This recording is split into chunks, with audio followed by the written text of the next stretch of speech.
شروع اللہ کا نام لے کر جو بڑا مہربان نہایت رحم والا ہے۔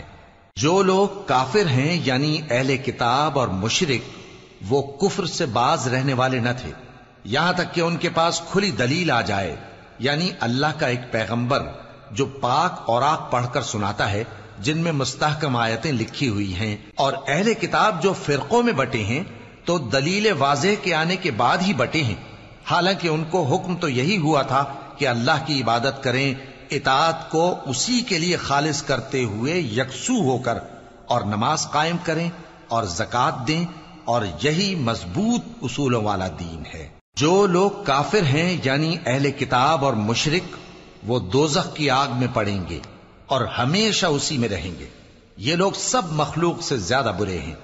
بے شک جو لوگ ایمان لائے اور نیک عمل کرتے رہے وہ تمام خلقت سے بہتر ہیں۔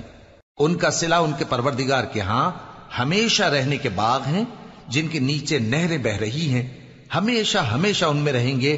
اللہ ان سے خوش اور وہ اس سے خوش۔ یہ صلہ اس کے لیے ہے جو اپنے پروردگار سے ڈرتا ہے۔